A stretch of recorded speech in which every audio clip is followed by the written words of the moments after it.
بالله السميع العليم من الشيطان اللعين الرجيم. بسم الله الرحمن الرحيم.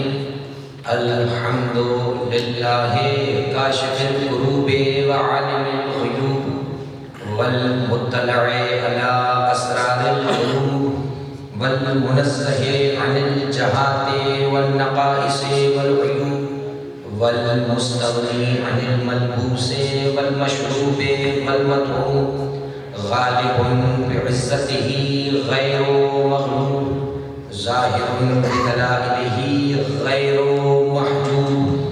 والصلاة والسلام والتحية والإكرام على الرسول الثقلين محبوب رب المشرقين والمغربين ووسيلتنا في الدارين جد الحسن والحسين أبي القاسم محمد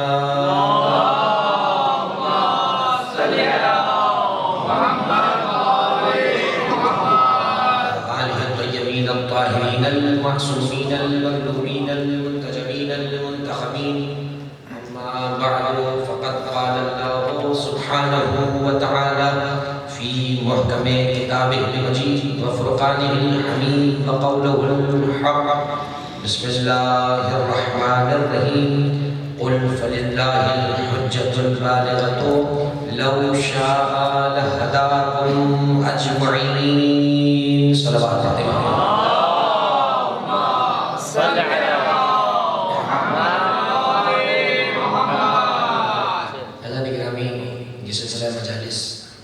جو شہزادی کی شہادت کی مناسبت سے جن مجالس کا انعقاد کیا گیا تھا اس سلسلے کی یہ مجلسیں ہیں جو آپ حضرات مسلسل پے در پے سماعت فرما رہے ہیں، اور سلسلہ مجالس کی یہ چھٹی مجلس سزا ہے جو آپ ایک موضوع کے تحت اور سورہ انعام کی آیت نمبر 149 کے تحت سماعت فرما رہے تھے.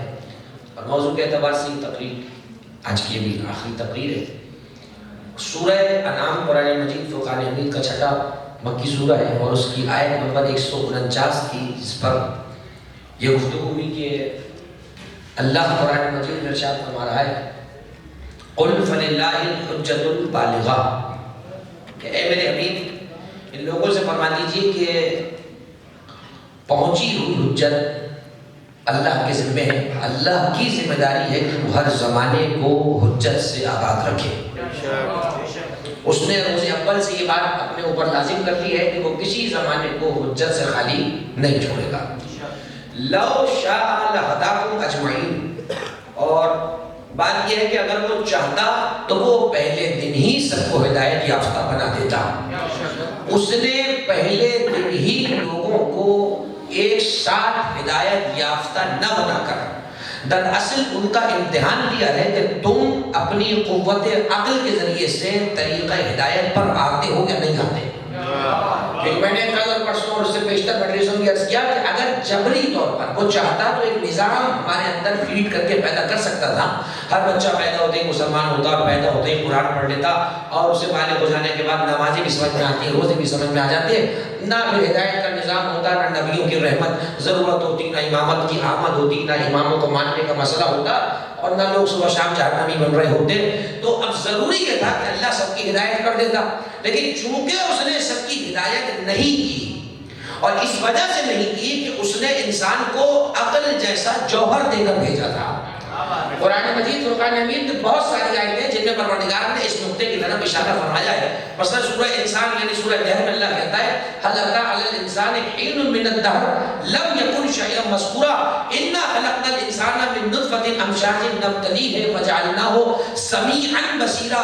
اور اب وہ آیت جس کو اس وقت پڑھنا ہے انا هديناه السبيل اما شاكرا واما كفورا. ہم نے انسان کو اپنے راستے کی ہدایت خود کر دی ہے.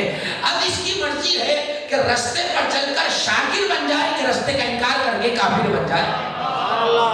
لیکن آپ نے اور فرمایا سورہ دہر میں اللہ نے صاف طور پہ فرمایا کہ ہم نے اپنے راستے کی ہدایت کر دی ہے. اور ایک اور مقام پہ قرآن مجید میں اللہ نے اسی بات کو دوبارہ دوسرے لفظوں کے ساتھ دہرایا کہنے لگا الم نجعل لہ عینین ولسانا وشفتین وہدیناہ نجدین، اے انسان کیا ہم نے تجھے زبان نہیں دی، ہم نے تجھے بولنے کے لیے دو ہونٹ نہیں دیے، کیا ہم نے تجھے دو آنکھیں نہیں دی، کیا ہم نے تجھے رستے کی ہدایت نہیں کر دی؟ تو یہاں بھی اللہ نے کوئی بات کری کہ ہم نے انسان کو رستے کی ہدایت کر دی ہے، اب اس انسان کی مرضی ہے کہ اس رستے کی پیروی کرتے ہوئے وہ اچھے لوگوں کا رستہ اپناتا ہے یا برے لوگوں کا رستہ اپناتا ہے۔ اور یہاں ایک جملہ یہ بھی عرض کرتا چلا جاؤں کہ اتنے نادان اور بھولے نہیں ہم لوگ کہ ہمیں یہ پتہ نہ ہو اچھوں کا رستہ کس کا ہے بروں کا رستہ کس کا ہے۔ اب اگر کوئی نادان بن جائے تو وہ الگ بات ہے، اتنی عقل اللہ نے سب کو دے کر بھیجی ہے کہ اچھوں کا رستہ کون سا ہے بروں کا رستہ کون سا ہے۔ اور جتنے لوگ اس وقت یہاں بیٹھے ہیں آپ سمیت مجھ کو بھی پتہ ہے کہ اچھوں کا رستہ کیا ہے بروں کا رستہ کیا ہے، اور نہ صرف یہ کہ ہمیں اچھوں کا رستہ پتہ ہے بروں کا رستہ پتہ ہے، ہم اچھوں کا رستہ مانگتے بھی ہیں بروں کے رستے سے بچتے بھی ہیں۔ اور پانچوں وقت آپ کہتے ہیں اہدنا الصراط المستقیم صراط الذین انعمت علیہم غیر المغضوب علیہم ولا الضالین، اے پروردگار ہدایت کر دے یا مجھے قائم رکھ سیدھے رستے پر ان لوگوں کے رستے پر جن پر تیری نعمتیں نازل ہوئی ہیں۔ اگر بات کہیں رک جاتی تو یہ نہ پتہ چلتا کہ سارے نعمتوں والے ہیں کہ کچھ لعنت والے بھی ہیں، فوراً کہا غیر المغضوب علیہم ولا الضالین، ان کے رستے پر نہ چلانا جن پر تیرا غضب نازل ہوا وہ گمراہ ہو گئے۔ صاف طور پر یہ دوبارہ سورہ فاتحہ میں موجود ہے بھائی، اور سورہ فاتحہ کوئی صرف میں نہیں پڑھتا، ہر مسلمان ہر نماز میں پڑھتا ہے، یعنی اتنا ضروری ہے کہ پیغمبر کا فرمان کتابوں میں موجود ہے کہ لا صلاۃ الا بالفاتحہ، فاتحہ کے بغیر نماز ہوتی ہی نہیں ہے۔ اور اب یہاں پر یہ بھی یاد رکھیے گا سورہ فاتحہ کے بغیر کوئی نماز نہیں ہوتی۔ حد یہ ہے کہ نماز شب کی 11 رکعتوں میں جو آخری رکعت ہے جسے نماز وتر کہا جاتا ہے وہ بھی سورہ فاتحہ کے بغیر نہیں ہے۔ اس ایک رکعت وتر کے اندر بھی سورہ فاتحہ ہے، ایک سورہ ہے، اور اس کے بعد قنوت ہے، اور ایک ہی رکعت ختم کر کے پھر نماز کو تمام کیا جاتا ہے۔ فاتحہ کے بغیر نماز نہیں ہوتی، اور یہی سبب ہے کہ جس میں فاتحہ نہ ہو اسے نماز بھی نہیں کہا جاتا، کیونکہ فاتحہ کے بغیر نماز ہوتی نہیں ہے۔ تو اب یہاں ایک جملہ یہ بھی عرض کر دوں، بعض لوگ بعض اوقات پریشان ہو جاتے ہیں سورہ فاتحہ کے بغیر نماز نہیں ہوتی، یہی سبب ہے کہ ہم نماز جنازہ کو عادتاً نماز جنازہ کہتے ہیں، ورنہ نماز جنازہ نماز نہیں ہے، میت کے لیے دعا ہے، اور دعا کے اندر ضروری ہے کہ سورہ فاتحہ کو پڑھا جائے۔ اور نماز تین چیزوں کا مرکب ہوتی ہے، قیام کا، رکوع کا، سجود کا، جبکہ نماز جنازہ میں قیام تو ہے مگر نہ رکوع ہے نہ سجدہ ہے، اسی لیے نماز پنجگانہ کے لیے وضو واجب ہے، مگر مذہب جعفریہ کے اندر نماز جنازہ کے لیے وضو شرط نہیں ہے، اگر کوئی وضو کر کے کھڑا ہونا چاہتا ہے تو کر سکتا ہے۔ یہاں سے یہ بات پتہ چل گئی کہ فاتحہ نماز کے لیے بڑی ضروری ہے۔ صبح و شام 5 نمازوں کے اندر ہر 2 رکعت میں آپ اللہ سے درخواست کر رہے ہیں اہدنا الصراط المستقیم صراط الذین انعمت علیہم غیر المغضوب علیہم ولا الضالین، پروردگار ان کا رستہ دینا جن پر تم نے نعمتوں کو نازل کیا ہے، اور جو تیرے غضب کا نشانہ بن گئے ان کا رستہ ہمیں نہیں چاہیے۔ اس کا مطلب یہ نمازی جانتا ہے کچھ وہ ہے جو نعمتوں والے ہیں، کچھ وہ ہے جو غضب والے ہیں۔ اب انہی مجلسوں میں پتہ چل جاتا ہے کہ کون نعمت والے ہیں کون غضب والے ہیں، ان مجلسوں میں راز ہوتا ہے، اس لیے کہ اللہ کے غضب کا اس کی رضا کا پیمانہ شہزادی کونین ہے۔ بخاری شریف کی حدیث ہے ان اللہ یغضب لغضبها ویرضى لرضاها، بے شک اللہ فاطمہ کے غضب سے غضبناک ہو جاتا ہے، فاطمہ کی رضا سے راضی ہو جاتا ہے۔ اب اگر یہ دیکھنا ہو کہ بعد پروردگار رب کس کس سے راضی ہے اور کس کس سے راضی نہیں ہے تو پریشان ہونے کی ضرورت نہیں ہے، بس اتنا دیکھ لیجئے گا کہ کس کس سے زہرا راضی ہے اور کس کس سے زہرا خفا ہے۔ فیصلہ تو ہوتا چلا جائے گا، جس سے جناب زہرا راضی ہے یقیناً اس سے اللہ بھی راضی ہے۔ اب اسے میں نہ بھی کہوں تب بھی اللہ اس سے راضی ہے، اور جس سے زہرا راضی نہ ہو میں صبح و شام کہتا رہوں اللہ اس سے راضی ہی نہیں ہوتا، اس لیے کہ اس نے اپنی رضا کو مشروط کر دیا ہے فاطمہ زہرا کی رضا کے ساتھ، جس سے میری یہ شہزادی راضی ہے اس سے میں رسول بھی راضی اور جس سے میں راضی اس سے اللہ بھی راضی ہو جاتا ہے۔ تو یقیناً پروردگار عالم نے ہر زمانے میں انسان کے لیے یہ ضروری قرار دیا کہ وہ عقل کو استعمال کر کر حجت کی طرف آئے۔ کل اور پرسوں کی گفتگو میں روایت میں نے پڑھی تھی کہ لو بقیہ اسلام فی الدہر لکان احدہما الحجہ۔ معصوم کا فرمانا ہماری ساری کتابوں میں ہے کہ اگر زمانے میں پوری دنیا میں 2 آدمی باقی رہ جائیں گے تو ان میں سے ایک حجت ہوتا ہے، ایک امام ہوتا ہے۔ اس کا مطلب یہ ہوا کسی زمانے کو اللہ نے حجتوں سے خالی نہیں چھوڑا۔ ہر زمانے میں نظام ہدایت چلتا چلا جا رہا ہے۔ پہلے 1.25 لاکھ نبیوں کے شکل میں چلتا رہا اور جب آخری نبی غدیر میں جانے لگے تو وہ نظام ہدایت کو ایک رخ دے کر گئے۔ اس رخ کا نام امامت ہے، اس رخ کا نام علی ہے، اس رخ کا نام علی سے لے کر مہدی تک کا سلسلہ ہے۔ اور اب یہ جو امامت کا رخ ہے، میں لفظ بڑا سمجھ کے استعمال کروں کہ اب امامت جہاں سے مڑ رہی ہے، غدیر سے جب امامت کا نیا سفر شروع ہو رہا ہے، اس غدیر کے نقطے کا نام فاطمہ زہرا ہے۔ ذرا توجہ رکھیے گا، میں نے جملہ کہا اس کو نبھانے کی کوشش کرتا ہوں۔ دیکھیں جہاں نبوت ختم ہو رہی ہے، امامت شروع ہو رہی ہے، اسی مصدر کا نام، اسی سورس کا نام فاطمہ زہرا ہے۔ اور میں نے حدیث نساء میں آپ کے سامنے جملہ پڑھا، بچے کو ذہن میں جملہ یاد ہے کہ حدیث نساء میں شہزادی کو تعارف کیسے کرایا، ہم فاطمہ تو و ابوہا و بعلہا و بنوہا۔ بلکہ اس سے پہلے جب اللہ نے تعارف کرایا تو کیا کہا، ہم اہل بیت النبوت و معدن الرسالہ۔ ہاں جبریل پہچان لو، یہ نبوت کا گھرانہ ہے اور رسالت کا گھرانہ ہے۔ یہ نہیں کہا یہ نبی کا گھرانہ ہے اور رسول کا گھرانہ ہے، نہیں، نبوت اور رسالت میں، نبی میں اور رسول کا فرق ہے۔ نبی وہ ہوتا ہے جو نبوت سے نبی بنے، اور فاطمہ اسے کہتے ہیں جس کے گھر میں نبوت کا خزانہ ہو۔ رسالت بھی یہی سے چلتی ہے، نبوت بھی یہی سے چلتی ہے۔ اب اس سے بڑا شرم کیا ہوگا کہ جو 1.25 لاکھ نبیوں کا سرور ہے وہ فاطمہ زہرا کے گھر میں رہتا ہے، 1.25 لاکھ نبیوں کا رہنما ہے، جو افضل الانبیاء ہے، جو افضل البشر ہے، جو افضل الخلق ہے، وہ فاطمہ زہرا کا بابا ہے۔ 1.25 لاکھ نبیوں کا جو رہنما ہے، پوری قیامت تک کی انسانیت کا جو ہادی اور رہبر ہے، وہ فاطمہ زہرا کا بابا ہے۔ اور اب یہاں جب بات ہو گئی تو دیکھیے یہ ہے نبوت کا ایک سرا، حضور کی ذات نبوت کا ایک سرا، جہاں نبوت ختم ہو جائے گی عہدے کے اعتبار سے، اور اب اسی نقطے کے بعد سے امامت کا دوسرا سرا شروع ہو رہا ہے، اسے علی کہا جاتا ہے۔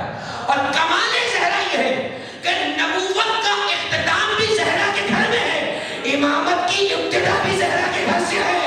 اب ذرا جملہ بدل دوں، جو زہرا سے بیزار ہے وہ نبوت سے بھی محروم ہے، امامت سے بھی محروم ہے، نہ اسے نبی مل سکتا ہے نہ اسے علی مل سکتا ہے۔ جو زہرا کے دروازے سے راہ درگاہ ہو گیا، جسے زہرا نے دروازے سے ہٹا دیا، جسے زہرا نے اپنے دروازے سے دور کر دیا، اسے نہ خزانہ نبوت مل سکتا ہے نہ اسے جوہر امامت مل سکتا ہے، اس لیے کہ نبوت بھی زہرا کے گھر میں ہے، امامت بھی زہرا کے گھر میں ہے۔ بڑے قریب سے جس بی بی نے دونوں جلووں کو دیکھا ہے اسے فاطمہ زہرا کہا جاتا ہے۔ ایک طرف دیکھ رہے کہ نبوت کا جلوہ، 1.25 لاکھ نبیوں کی نبوت اپنے بابا میں چمکتی ہی نظر آ رہی ہے۔ آدم کا علم ہے، نوح کی ہیبت ہے، موسیٰ کا زہد ہے، عیسیٰ کی روح ہے، ابراہیم کی خلت ہے، یوسف کا حسن ہے، یعقوب کا صبر ہے، یوشع کا علم ہے، سب جگمگا رہا ہے اپنے بابا کے اندر۔ اور ادھر جب دیکھتی ہے تو آئینہ امامت کے اندر علی نظر آتے ہیں، ادھر علی کا علم ہے، حسن کا علم ہے، حسین کی شجاعت ہے، یعنی 2 جلووں کے بیچ جو بی بی ہو اسے فاطمہ زہرا کہا جاتا ہے۔ ادھر دیکھیں تو نبی نبی ہے، ادھر دیکھیں تو امام ہی امام ہے۔ یہ مطلب ہے فاطمہ زہرا کا، یہ مطلب ہے جملہ عرض کروں اپنے سننے والوں کی خدمت میں۔ کل پرسوں میں سورہ رحمان کی آیت پڑھ رہا تھا، مرج البحرین یلتقیان بینہما برزخ لا یبغیان۔ برزخ عمومی طور پہ سارے ثواب کا موضوع ہوتا ہے، اور آپ سنتے رہتے ہیں علماء سے کہ برزخ کے حوالے سے، اور ہمیں برزخ کے حوالے سے فکر مند رہنا چاہیے۔ معصوم نے فرمایا ہے اپنی برزخ کی تیاری خود کر کے جاؤ، برزخ میں جو تم نے کیا ہے وہ بھگتو گے، محشر میں معاملہ ہمارے سپرد ہوگا، ہم جیسا چاہیں گے تمہارا فیصلہ کرا دیں گے۔ تو اس امید پہ برزخ کو خراب کرنا کہ ہاں قیامت میں تو انعام کرا ہی دیں گے، بڑی سخت ہے برزخ کی سختی۔ خدا مومن کو برزخ اور قیامت کی سختیوں سے محفوظ فرما لے۔ تو اب برزخ جو نفس کہا جاتا ہے، ایصال ثواب کے عنوان میں جب برزخ پڑھا جاتا ہے برزخ کا وہاں معنی مراد یہ ہوتا ہے مرنے کے بعد سے لے کر قیامت تک کے ڈیوریشن میں جو کچھ بیچ میں ہوگا اسے برزخ کہا جا رہا ہوتا ہے. ورنہ برزخ کا جو ڈکشنری کا معنی ہے، لغوی معنی ہے، زبانی معنی برزخ کا وہ ہے رکاوٹ. میں نے کل پرسوں کیا تھا، حد فاصل یعنی بیریئر. بیریئر تو سب سمجھتے ہیں گلی میں لگا ہوا ہے، اب تو توڑ دے گئے گلیوں کے بیریئر. زمانہ گیا بیریئر کا، اب تو بیریئر توڑ دیے گئے.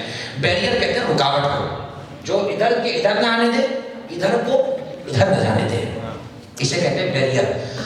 جناب سیدہ کے القابات میں سے علماء نے ایک لقب لکھا، انہا برزخ بین النبوت العظمی والولایت الکبری. یہ وہ مخدرہ بیوی ہے کہ جو اس طرف سے نبوت عظمی کو روکے ہوئے ہے اور اس طرف سے ولایت عظمی کو روکے ہوئے ہے. یعنی ایک وقت میں دونوں جلوے دیکھ رہی ہے، ادھر نبیوں کا جلوہ ہے، ادھر ولیوں کے سردار کا جلوہ ہے. ادھر دیکھیں تو نبوت کی بلندی ہے، ادھر دیکھیں تو امامت کے جلوے ہیں. اب مجھے اپنے ایمان سے فیصلہ کر کے بتاؤ، جو اتنے قرب میں رہ کر، اتنی قریب رہ کر دونوں جلووں کو دیکھ رہی ہو، تو کیا اس کی ذات میں نبوت اور ولایت کا جلوہ ہوگا یا نہیں ہوگا؟ دونوں جلوے شہزادی کونین کے اندر ہیں، دونوں جلوے. اور اب میں ذرا یہ جملہ ہتھیا کرتا ہوں اپنے سننے والوں کی خدمت میں، یہ وہ شہزادی ہے کہ جو ایک وقت میں دو پہلو رکھتی ہے. پہلو عربی میں کہتے ہیں جنبہ،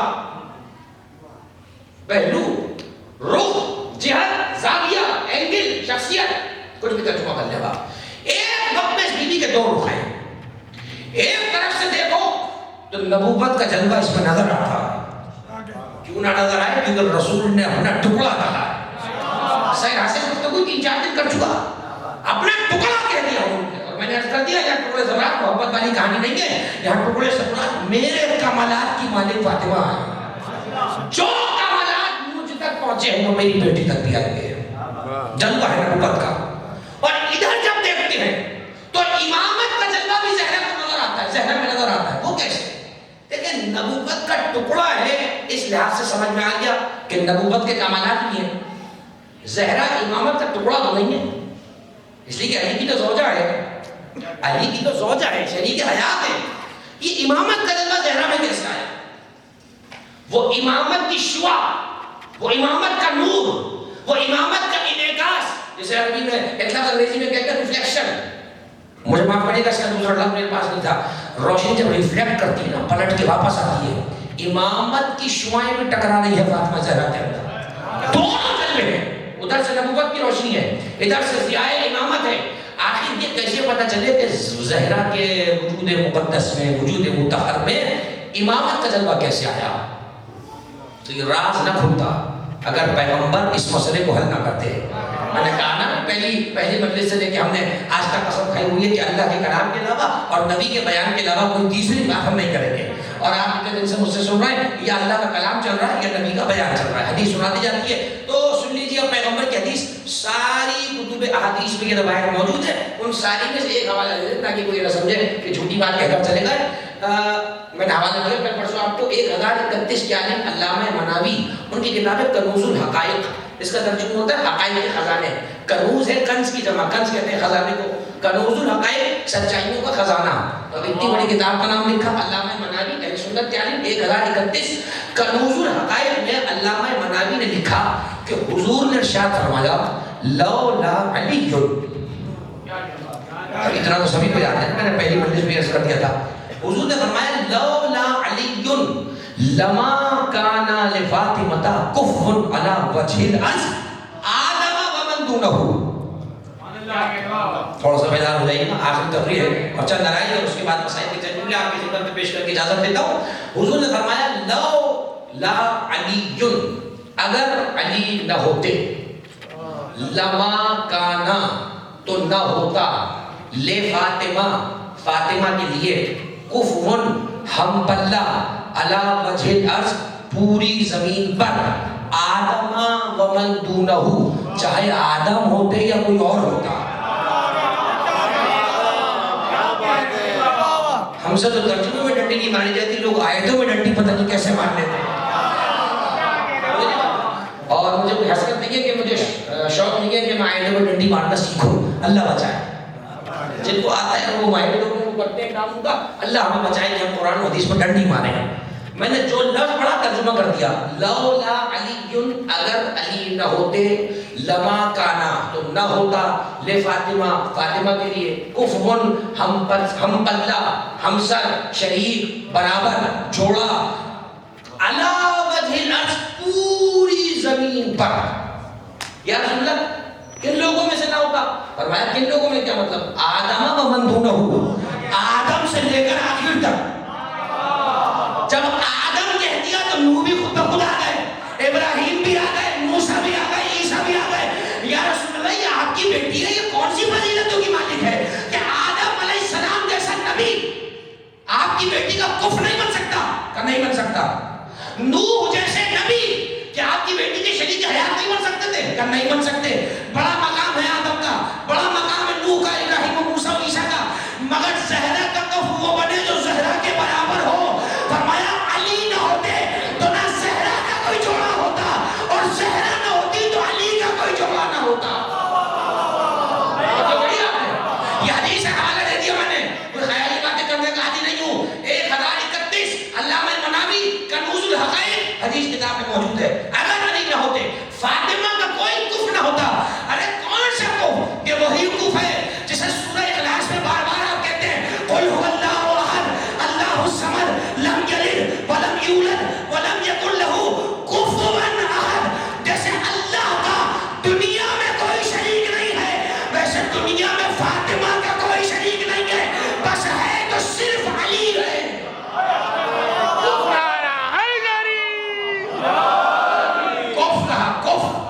یہ تو کف میں کہہ رہا ہوں, تاخیر میں باؤ بھی ہے, اس باؤ کو سائلنٹ رکھا جاتا ہے عربی گرامر کے اعتبار سے, یعنی اسے کفو نہیں پڑے گا. کف بن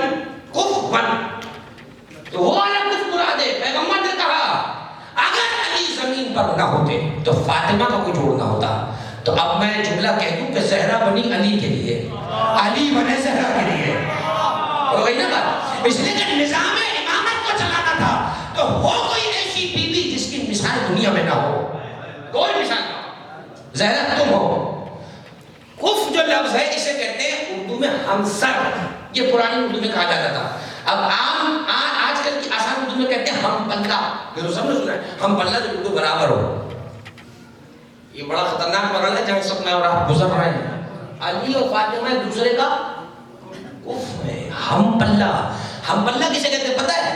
جس سے ایک ذرا اوپر یہ نہ ہو سکے اور ایک ذرا یہ نہ ہو سکے.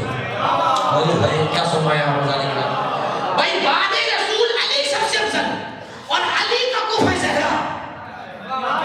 ذرا اس بیوی کا مقام تو دیکھیے بھائی, کہ عورت ہونے کے بعد سارے مردوں کو, ساری عورتوں کو پیچھے چھوڑ دیا ہے. علی کا کف ہے, علی کی شریک کی حالات ہے. اور کیا کہا حضور نے؟ آدم و من دونہ, چاہے آدم ہوتا یا کوئی اور ہوتا, کوئی زہرا کا کفر نہ تھا. اس کا مطلب آدم تھے, زہرا کا جوڑا نہیں تھے. نوح تھے, زہرا کا جوڑا نہیں تھے. اور اب خود بخود ایک بات سمجھ میں آ رہی ہے لوجیکلی طور پر, یعنی میں اگر آپ کے ذہن میں وہ بات نہ بھی ڈالوں تو سمجھ میں آ رہی ہے. حضور نے کہا میری بیٹی کا کفر علی کے علاوہ کوئی نہیں, آدم سے لے کر آخر تک کوئی نہیں ہوتا میری بیٹی کا جوڑا نہ ہوتا. اس کا مطلب حضور یہ کہنا چاہ رہے ہیں کہ میری بیٹی کا کفر ہوگا جو میری بیٹی کے برابر ہو. گویا کہ دوسرے لفظوں میں حضور نے کہا, حضور خود کہہ رہے ہیں کہ آدم کا بہت مقام ہے مگر میری بیٹی کے برابر نہیں ہے, نوح میری بیٹی کے برابر نہیں ہے. اس کا مطلب اب جو بھی زہرا کا شوہر ہوگا وہ آدم سے بڑا ہونا چاہیے, نوح سے بڑا ہو, ابراہیم سے بڑا ہو, موسیٰ سے بڑا ہو, عیسیٰ سے بڑا ہو. ارے یہی عقیدہ تو 2 سال پہلے ٹی وی پہ عالم نے کہہ دیا, سب نے کہا علی کو نبیوں سے افضل کیوں کہا. یہ تو حدیث ہے بھائی, یہ حدیث ہے. اب ٹی وی پہ اتنا وقت تھوڑی ہوتا ہے, اسی لیے ہم پریشان نہیں ہوتے. ہمارا چینل ممبر ہے,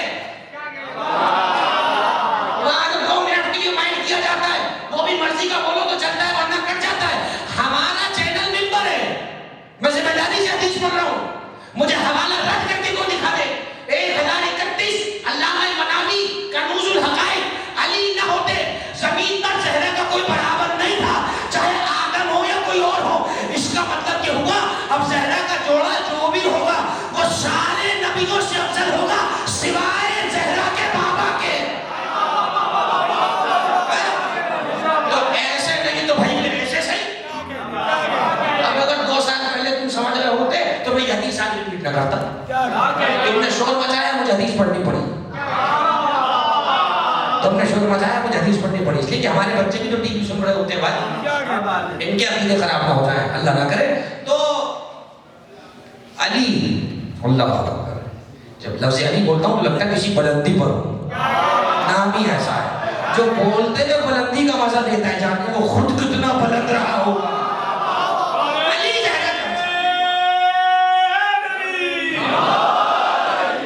علی زہرا کے ہم ساتھ جوڑا. اب میں چونکہ مجلس سے لہٰذا میں زیادہ عرض نہیں کر پاؤں گا، لیکن سن لیں یہاں جملہ. امیر المومنین اور علی جناب